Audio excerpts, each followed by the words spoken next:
Stefan in the app asked a question when I posted about the first community call. A question he wanted to raise that he thought would be good to raise on this call, and I agreed it was.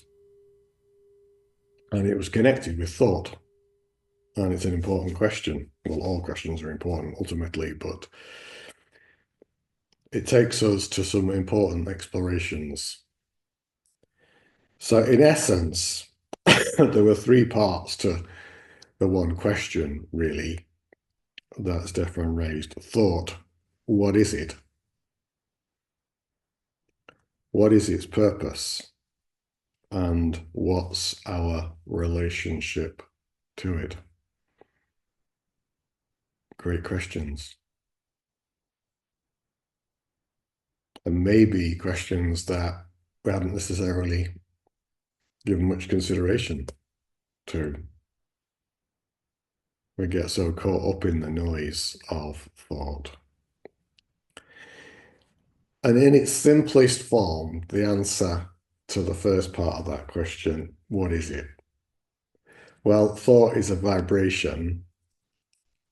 It's a phenomenon that appears on what I call, what the silence referred to as the green screen of consciousness. Just like in the movies, they use green screens for special effects. Anything can appear on a green screen and appear real. And the universe essentially is made up of different vibrations, different contractions of the infinite silence, which is no thing. You might have heard it referred to as no thing. And there are many different levels of contractions of that. And one of those contractions is thought. And if you like, the pure first expression of a thought, we might sometimes refer to as the I thought. And on its first appearance on the green screen, in an unidentified, unassociated way, that's like the universe saying, I. Unassociated, unidentified, infinite I. But within that, there can become a division that comes from identification with an I thought that is Jolene or Ben or Stefan.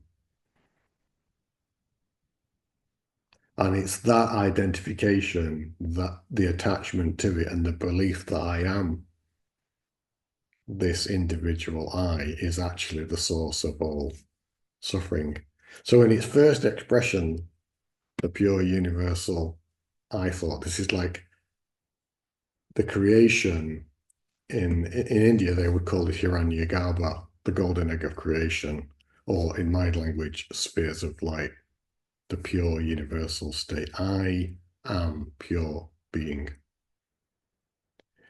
It's through identification, attachment, and belief, creating this individualized aspect of a thought, manifest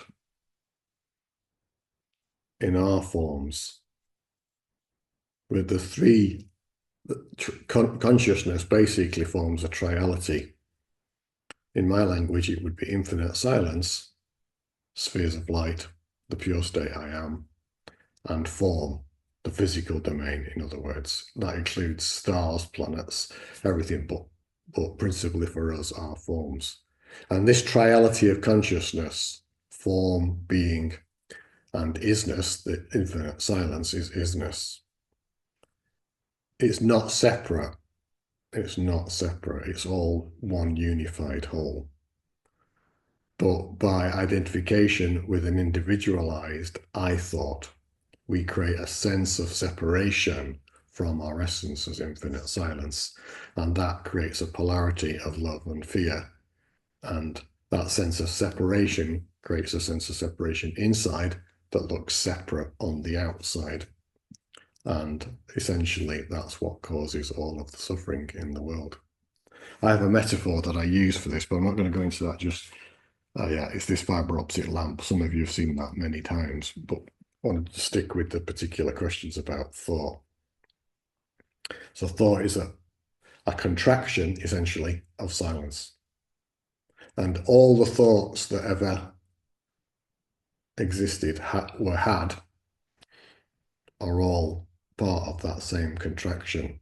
And essentially divided the I thought into infinitesimal other thoughts, other vibrations, subsets of the one I thought. And with each of those comes identification, attachment, and belief. A thought, it turns out, is a belief. Thought is belief.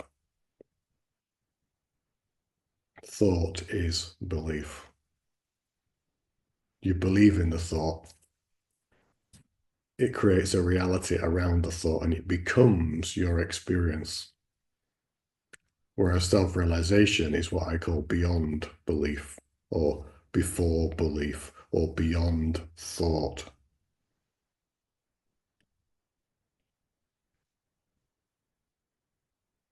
So in its purest expression, it's fine. And then we get identified, attached, and we believe in it, and we suffer.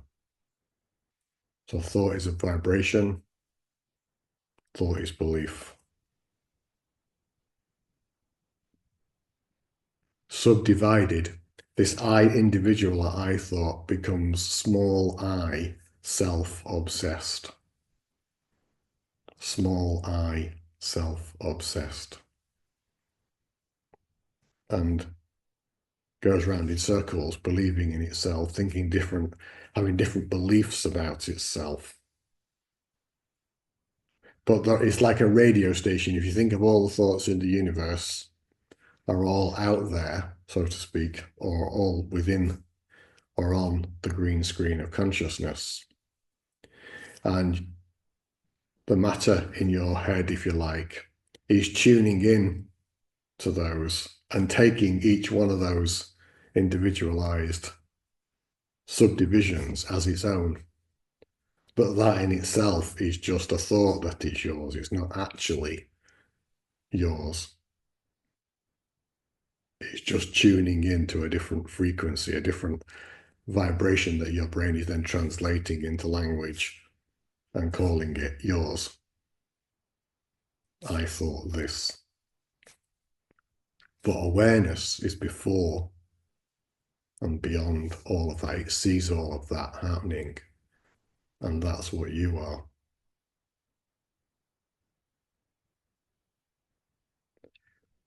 So the ultimate purpose of thought is to lead you to self-realization, not through thought itself.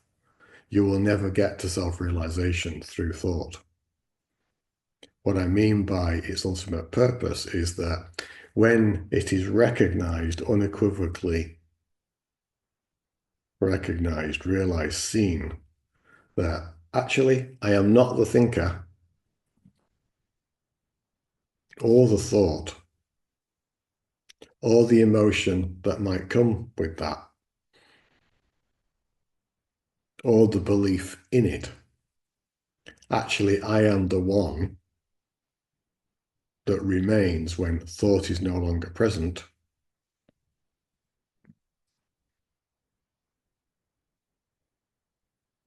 Emotion has dissolved and belief has gone.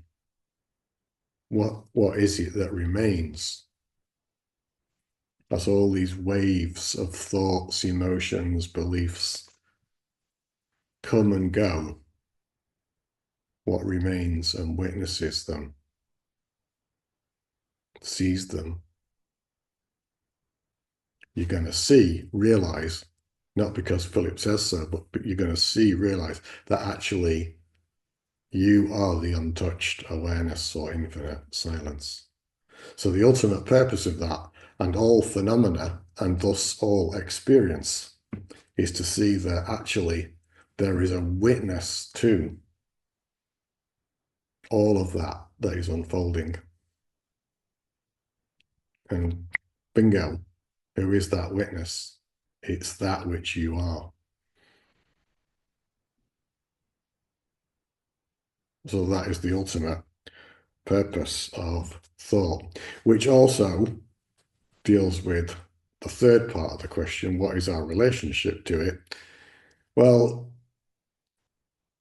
if you think of yourself as the individual identified I, small self, ego, I, then you will think and believe that you are the thinker and the one having the thoughts.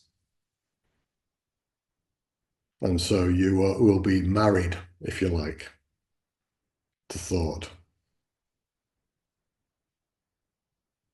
But that's a marriage that will lead to much pain and suffering because you become the, the thoughts, you become the beliefs, and you suffer because of the sense of separation that creates from whom you really are. So you're in relationship in an individual sense, in a marital relationship with your thoughts. The invitation of self-realization is to realize that that relationship is in itself an illusion, and that actually you're the one that is the witness to them, the phenomena of thought, the emotions that it generates from those mistaken beliefs. The core mistaken belief is that I am that individual I thought. It does not mean, by the way, that there isn't the individual expression of Stefan here. The universe has chosen to manifest and experience itself as Stefan, and it'll do this in infinite variety. To come to know itself in its own experience. To come to know itself in its own experience. And so your form is part of that beautiful contrasting contextual field on the green screen of consciousness.